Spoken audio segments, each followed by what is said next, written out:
541 drone હતા, એમાંથી 506 ડ્રોનને intercept કર્યા. જેટલા પણ ગુજરાતીઓ છે સંજયભાઈ, એ તમામ અહીંયા સુરક્ષિત છે. અને માહોલ તો જે યુદ્ધના પહેલા જે હતો એ આજે પણ છે. જેટલા ટુરિસ્ટ લોકો છે અત્યારે પોતે પોતાના હોટલમાં અત્યારે સેફ છે. અબુધાબી અને બધાના રાજા અને એ લોકોના જે રોયલ્સ ફેમિલીના તમામ લોકો દુબઈ મોલમાં છૂટા હાથે ફરતા હતા પબ્લિકને મળવામાં. આખા મોલમાં ફર્યા છે લોકો, નાનાથી નાના માણસોને મળ્યા છે કે તમે કેમ છો, કેવું ફીલ થાય છે તમને, ગમે ગભરાતા ના અમે બેઠા છે. નમસ્કાર દર્શક મિત્રો, ટીવી 13 ડિજિટલ સાથે હું સંજય દવે. મિત્રો, જે રીતે હાલની પરિસ્થિતિ છે, જે રીતે ચારે તરફ યુદ્ધની વાતો ચાલી રહી છે, ઈરાન અને અમેરિકાની વાત ચાલી રહી છે, ઇઝરાયલની પણ વાત ચાલી રહી છે, જેને લઈને લોકોમાં ચિંતા છે. ખાસ જે ભારતીયો છે તેમની અંદર ચિંતા છે, તેમના પરિવારોમાં ચિંતા છે, જે ગુજરાતીઓ છે તેમના પરિવારમાં પણ ચિંતા છે. એટલે આપણે એક એવો નાનો પ્રયત્ન કરીએ છીએ કે હાલ જે દુબઈમાં સ્થિત હોય, ત્યાંના વાતાવરણમાં સ્થિત હોય એવા વ્યક્તિ સાથે વાત કરીએ અને ત્યાંની વાસ્તવિકતાને જાણવાનો પ્રયત્ન કરીએ. તો આપણી સાથે હાલ અત્યારે દુબઈ સ્થિત એવા વસીમ મલિકભાઈ છે, જેઓ પોતે ત્યાં છે, એ ગુજરાતી છે, ભારતીય છે અને હાલની પરિસ્થિતિ શું છે તેના વિશે આપણને જણાવશે. વસીમભાઈ, આપનું સ્વાગત છે અમારા આ કાર્યક્રમમાં. Thank you. વસીમભાઈ, હાલ પહેલા તો તમે ક્યાં છો, પ્રોપર ક્યાં છો? બિલકુલ, હું જ્યાં દુબઈનું હાર્ટ કહેવાય ત્યાં છું. અને એરપોર્ટ ટર્મિનલ 3 ની બિલકુલ બાજુમાં જ મારું ઘર છે. અને ઘણું બધું નરી આંખે જોયું છે અને ખબર નહીં આગળ શું શું જોવાનું છે. પણ એઝ ઓફ નાઉ સૌથી બ્યુટી સંજયભાઈ આ કન્ટ્રીની મેં જોઈ તો એ છે કે બીક કે ભય એવું તમે આખા કન્ટ્રીની અંદર અત્યારે અમે ફરીએ છીએ ક્યાંય પણ કોઈના પણ મોઢા પર દેખાતું નથી. અને સૌથી એ કેમ નથી દેખાતું, એનું સૌથી મોટું કારણ છે અહીંનું એર ડિફેન્સ. હવે જ્યારે આ ઈરાન અને ઇઝરાયલ અને અમેરિકા અને આ જે યુદ્ધનું માહોલ બન્યું અને ત્યારબાદ જે પરિસ્થિતિનું નિર્માણ થયું, એરબેઝ જેટલી કન્ટ્રીઓ આપ્યા ત્યાં ઈરાને હુમલા કર્યા. એમાંનું દુબઈ પણ, યુએઈ પણ આવી ગયું છે. અહીંયા તમને કદાચ નવાઈ લાગશે કે હું આંકડા કહું તો લગભગ અહીંયા જે મિસાઇલો ઇન્ટરસેપ્ટ કરવામાં આવી છે અને જેટલી મિસાઇલો પડી છે એના પહેલા તમને હું આંકડા આપી દઉં છું. મેં ક્યાંક લખ્યું છે. હા, હવે 165 મિસાઇલો ગઈકાલ સુધીની જ વાત છે. 165 મિસાઇલો અહીંયા પડી. એની અંદરથી 152 મિસાઇલોને ઇન્ટરસેપ્ટ કરી દેવામાં આવી. 541 ડ્રોન હતા, એમાંથી 506 ડ્રોનને ઇન્ટરસેપ્ટ કર્યા અને બીજા ડ્રોન જે મારી નજરોના સામે અહીંયા પડ્યા મેં જોયા. પણ સૌથી ઇમ્પોર્ટન્ટ વસ્તુ એ છે કે અહીંયા ના તો મેટ્રો બંધ થઈ, ના અહીંયા લોકલ ટ્રાન્સપોર્ટેશન બંધ થયું, ના અહીંયા લોકોનું શોપિંગ બંધ થયું છે, કે ના રોડ પર સુમસામ દેખાય છે કંઈ. ના, બધા પોતાના રોજિંદા જીવનમાં છે. અરે તમને નવાઈ લાગશે સંજયભાઈ કે મેં જોયું કે એક ડ્રોન ઉડીને પડે છે અને ત્યાં બ્લાસ્ટ થાય છે અને વિધિન 5 સેકન્ડમાં ફાયર અને બધું ત્યાં આવી જાય છે, પણ લોકોની લાઈફસ્ટાઈલ બંધ નથી થતી, જે એમનું રૂટીન છે. એટલે જેટલા પણ ગુજરાતીઓ છે સંજયભાઈ, એ તમામ અહીંયા સુરક્ષિત છે અને એક બહુ મજબૂત એર ડિફેન્સના હાથ નીચે છે અને એક બહુ મજબૂત કન્ટ્રીના હાથ નીચે છે. પ્રાઇમ મિનિસ્ટર મોદી સાહેબે જે પ્રમાણે ટ્વીટ કર્યું હતું કાલે કે મોહમ્મદ ઝાહિદ અલ નાહિયાન સાથે એમની ચર્ચાઓ થઈ, પરંતુ સૌથી પહેલા એમની મોસ્ટ પ્રાયોરિટી જે છે યુએઈ ગવર્મેન્ટની તે એ જ છે કે જે ફોરેનર્સ છે અને જે લોકો બહારના છે ને અહીંયાના રેસિડેન્સ છે, અમારા જેવા પણ આવી ગયા, એ બધાની કેર પ્રાયોરિટી પર રાખી છે.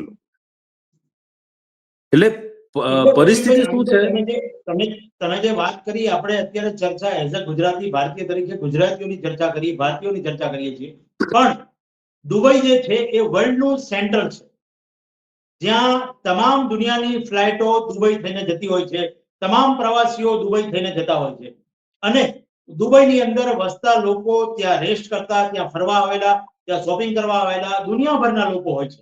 એટલે એવું નથી કે આ ચિંતા ફક્ત ગુજરાતીઓનો છીએ, પણ એક ગુજરાતી તરીકે આપણે એક ભારતીય તરીકે આપણા ગુજરાતની કે આપણા દેશની આપણા વતનની આપણે વાત કરીએ સ્વાભાવિક છે, પણ દુનિયાભરના લોકો ત્યાં છે.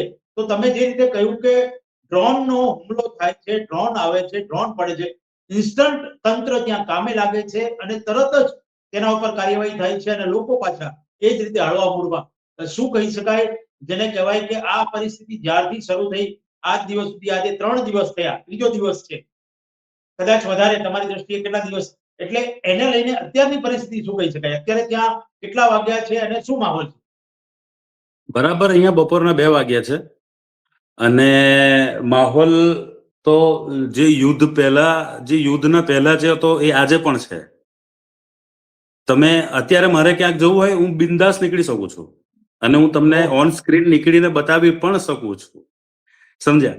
એટલે માહોલ તમને કહું છું ને સંજયભાઈ કે આપણે બેઠા હોય અને મોબાઈલમાં આ લોકોની સિસ્ટમ પ્રમાણે સાયરન વાગે છે, આ બધાના મોબાઈલમાં, અને એક મેસેજ આવે છે કે ભાઈ સંભવિત મિસાઇલનું એટેક થઈ શકે છે, સંભાવનાઓ છે, એટલા માટે કેર રાખજો, તમારી કાચની બારીઓ અને દરવાજાઓથી દૂર રહેજો, ઘરમાં રહેજો, કઈ કામકાજ ના હોય તો બહાર ના નીકળતા. આ રીતનો મેસેજ આવે છે.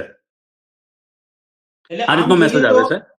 આમ જોઈએ તો દુબઈ જે છે એ વર્લ્ડમાં પોતાના ઇન્ફ્રાસ્ટ્રક્ચરને લઈને, એના રોડ અને રસ્તાઓને લઈને, એની જે સિસ્ટમ છે, એનો પોલીસ ડિપાર્ટમેન્ટ છે તેને લઈને, સુરક્ષાને લઈને અને ટેકનોલોજીને લઈને પણ દુબઈ અત્યારે ઘણી રીતે પોતે વિકસિત છે. ત્યારે તમે જે કહ્યું એ પરિસ્થિતિને પહોંચી વળવા માટે તંત્ર પાસે પૂરી તાકાત, પૂરો સમય અને પૂરો પાવર છે. ત્યારે મને લાગે છે ત્યાં સુધી તમે જે રીતે હળવાશથી આખી વાત લઈ રહ્યા છો, એક તરફ માહે રમજાન ચાલી રહ્યો છે અને માહે રમજાનની અંદર પણ જે રીતે મુસ્લિમ બિરાદરો જે અત્યારે પોતાના તહેવારને સાથે રોજાના ઉપવાસ અને જે રીતે કરી રહ્યા છે, એમાં આ માહોલ છે. ત્યારે એટલું કહી શકાય કે હાલની જે પરિસ્થિતિ છે કદાચ એને પહોંચી વળવા માટે તંત્ર જેટલું સાબદું છે, તંત્ર જેટલું પાવરફુલ છે, કદાચ લોકો પણ એટલા તૈયાર છે. બિલકુલ. જો મેસેજ આવે એટલે પહેલા પેનિક થાય કે અચાનક મેસેજ આવ્યો એટલે બીક લાગે કે રાત્રે કાંઈક થશે.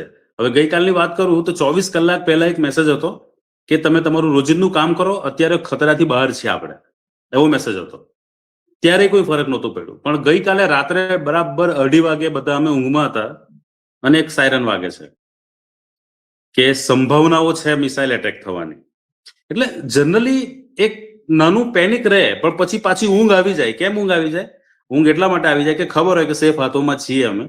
અને તમને કહું કે એ આકાશમાં જ ઇન્ટરસેપ્ટ કરી નાખતા હોય છે જનરલી મિસાઇલોને. એટલે હા, પબ્લિક સમજે છે, એવું નથી કે આડેધડ લોકો નીકળી રહ્યા છે. કે જેટલા મુસાફરો છે, જેટલા ટુરિસ્ટ લોકો છે, અત્યારે પોતે પોતાના હોટલમાં અત્યારે સેફ છે. અને નવો એક હુકમ કરવામાં આવ્યો છે હોટલોને અત્યારે આ યુએઈ ગવર્મેન્ટ દ્વારા, કે જેટલા પણ ટુરિસ્ટ લોકો છે એમની પાસેથી ભાડું ના લેવામાં આવે અને એમને જ્યાં સુધી ફ્લાઇટ રિઝ્યુમ ના થાય ત્યાં સુધી એમને ત્યાં રાખવામાં આવે અને એમને ખવડાવવામાં આવે. એટલે અહીંયાની ગવર્મેન્ટ દ્વારા પણ ઘણું બધું થઈ રહ્યું છે અને લોકો પણ એક્ટિવ છે. એવું નથી કે નીકળી પડતા હોય છે.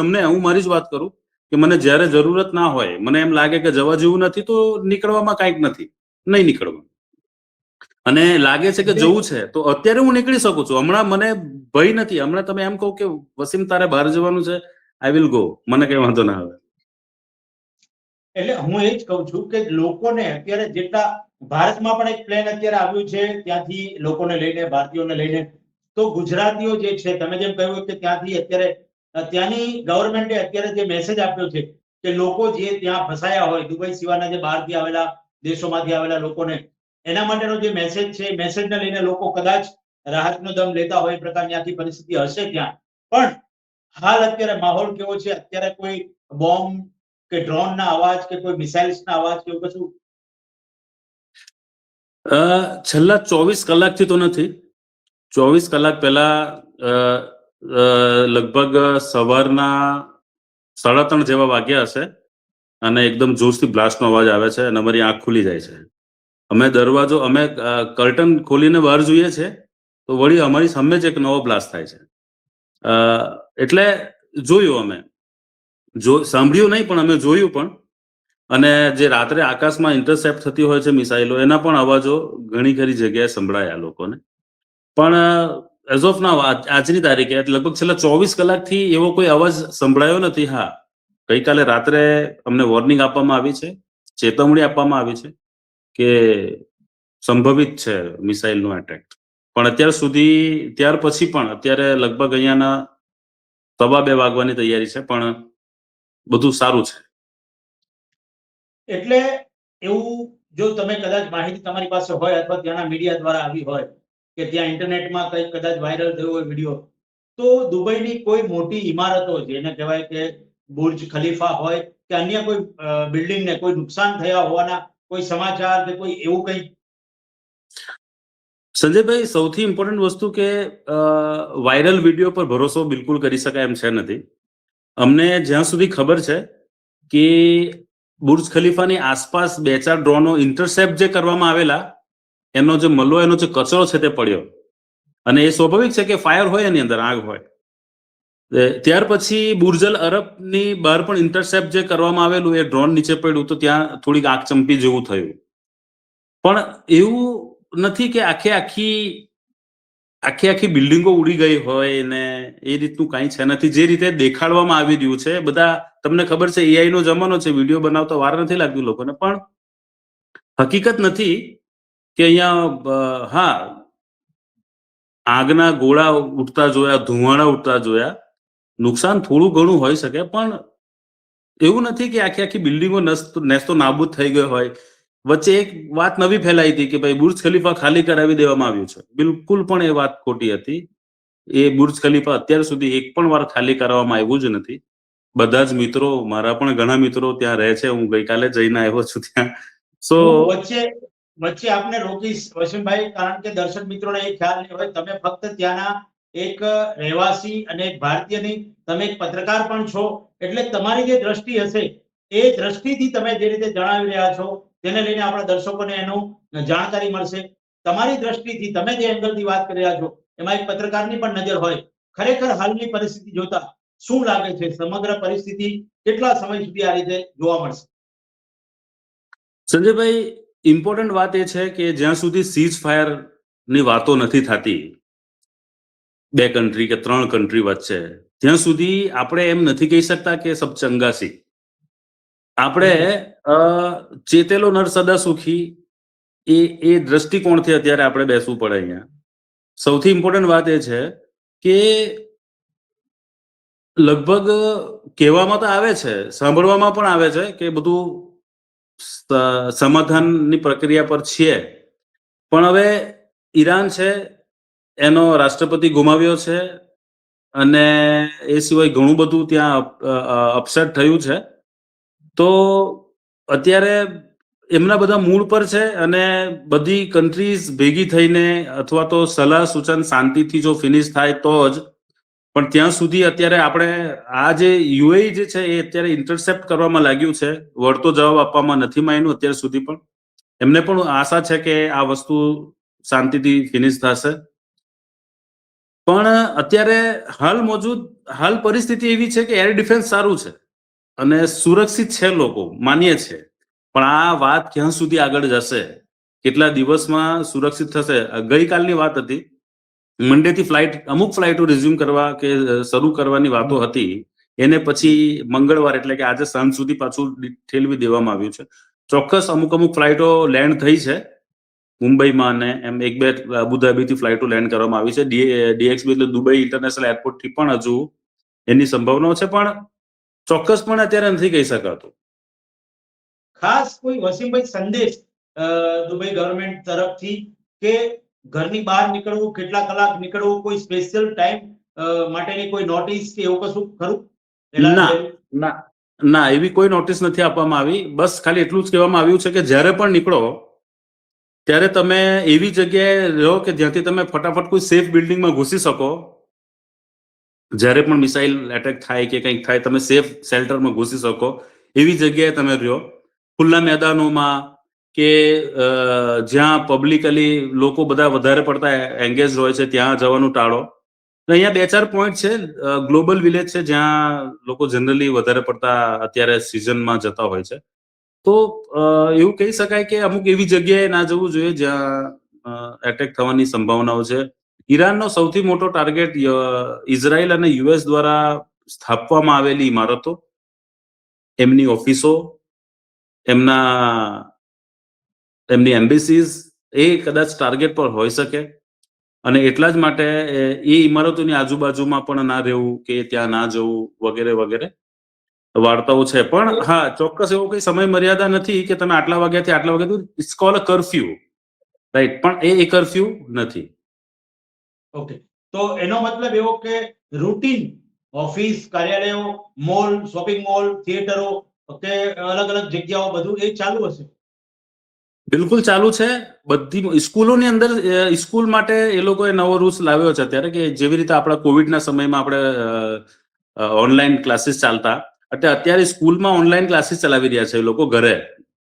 એ સિવાય બધા મોજ ચાલુ છે ત્યાં સુધી કે કાલે દુબઈ, અબુધાબી અને બધાના રાજા અને એ લોકોના જે રોયલ્સ ફેમિલીના તમામ લોકો દુબઈ મોલમાં છૂટા હાથે ફરતા હતા પબ્લિકને મળવા માટે, વિધાઉટ એની સિક્યુરિટી. આખા મોલમાં ફર્યા છે લોકો, નાનાથી નાના માણસોને મળ્યા છે કે તમે કેમ છો, કેવું ફીલ થાય છે તમને, ગમે, ગભરાતા ના અમે બેઠા છીએ. એટલે આખા દુબઈ મોલની અંદર અહીંયાના જેટલા રોયલ ફેમિલી છે એ બધાના માણસો છૂટા છવાયા બધી જગ્યાએ ફરી આવ્યા, બધાને મળી આવ્યા અને કઈ પણ આવ્યા કે ચિંતા ના કરતા. પણ હા, એક વસ્તુ તો આ છે, એ લોકો જાહેર રોડ પર પણ ફરે છે, એવું નથી. હા, એટલે બધું સારું છે. બધું સારું હોવાનો ફક્ત દાવો નથી, ત્યાં સારું છે એ પ્રકારે લોકો પણ એવું અનુભવી રહ્યા છે અને સાથે પોતાની સલામતીને પણ જોઈ રહ્યા છે. અને જેમ તમે કહ્યું એમ કે જે વાતાવરણ જે છે ત્યાંથી દૂર રહેવું અથવા તો દોડીને પોતે તરત બચાવવાની જગ્યાએ જઈ શકે, આ પ્રકારની આખી પરિસ્થિતિ છે. બિલકુલ, તમે એ સિવાય પણ કંઈ ખાસ ધ્યાન દોરી શકો અથવા તો ત્યાંની જે પરિસ્થિતિને લઈને ગુજરાતીઓ કે ભારતીયોને આ પરિસ્થિતિને લઈને કોઈ અલગ જગ્યાએ રહેવાની કોઈ વ્યવસ્થા કરવામાં આવી છે કે જે લોકો જ્યાં રહે છે ત્યાં જ રહે છે? સંજયભાઈ, જે લોકો જ્યાં છે ત્યાં જ છે, પણ અમુક લોકોને એવી વાત જાણવા મળે છે, તો એ લોકો, કેટલાક લોકો સરજા તરફ પ્રયાણ કરી રહ્યા છે કે ત્યાં રહીશું. પણ ઓવરઓલ હું આપણા ગુજરાતી જે લોકોના દીકરા દીકરીઓ અહીંયા ભણે છે કે નોકરી કરે છે અથવા તો જેમના પરિવારજનો અહીંયા છે, એ તમામ ગુજરાતી પરિવારોને એક નાનકડો મેસેજ સંજયભાઈ મારા તરફથી આપું છું કે ચિંતા ના કરશો, સેફ હેન્ડમાં છીએ અને આઝાદ છીએ અને સારી રીતે ફરી શકીએ છીએ.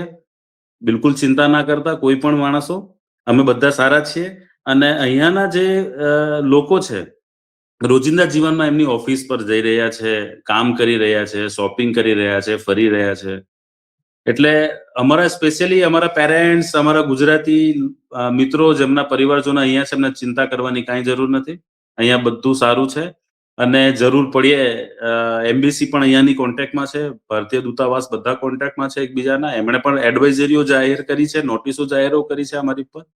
બધાને કહી રાખ્યું છે કે કંઈ પણ અપસેટ લાગે, કંઈ પણ સમસ્યાઓ સર્જાય તો અમને જાણ કરવું. એટલે ન માત્ર અમે યુએઈના સેફ હેન્ડમાં છીએ, પણ ભારતીય દૂતાવાસ પણ અત્યારે એક્ટિવ છે અને એમની પણ રેગ્યુલર એડવાઇઝરી અમને મળતી રહે છે. સો બસ મારો આ મેસેજ એટલા માટે સંજયભાઈ આપો કે બધું સારું છે, કોઈ ચિંતા કરવાની જરૂર નથી. બિલકુલ. છેલ્લો સવાલ વસીમભાઈ એ કહીશ કે ભારતીય દૂતાવાસ તરફથી કોઈ છેલ્લો મેસેજ કોઈના માટે હોય તો એ શું છે? હા, અત્યારે એવું કહેવામાં આવ્યું છે કે તમે તમારી જગ્યાએ સેફ રહો. અત્યારે જ્યાં સુધી આગળની અમારી નોટિસ કોઈક ના આવે કે કોઈક રેસ્ક્યુ કરવાની, જો સંજયભાઈ અત્યારે રેસ્ક્યુ કરીને ત્યાં ભાગી જવું એવું કોઈ પણ પરિસ્થિતિનું નિર્માણ થયેલ નથી. એમ નથી કહેતો કે ફ્યુચરમાં ના થઈ શકે, એવું પણ નથી, પણ હાલ તો નથી જ. એટલે એમ કીધું છે કે જ્યારે જરૂરત પડશે ત્યારે જે પ્રમાણે અમે કોન્ટેક્ટમાં રહીશું તમારા.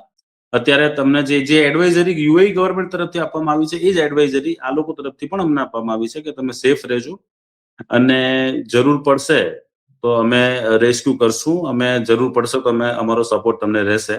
સંજયભાઈ, એક વાત સમજવા જેવી છે કે 40 લાખ જેટલા ભારતીયો છે, અહીંયાથી રેસ્ક્યુ કરવાની તૈયારી કઈ રીતે કરવી એ બહુ મોટું ચેલેન્જિંગ કામ હશે.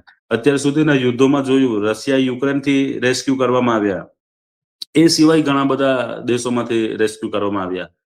પણ યુએ થી રેસ્ક્યુ કરવામાં એક સૌથી મોટી ચેલેન્જનો સામનો આપણને કરવો પડી શકે જો સમય આવે તો. ન કરે નારાયણ ને સમય આવે તો. પણ અત્યારે તો શક્યતાઓ નથી, નાના બરાબર છે, પણ હા એટલી ધરપત મળી છે કે ચિંતા ના કરતા અમે છીએ.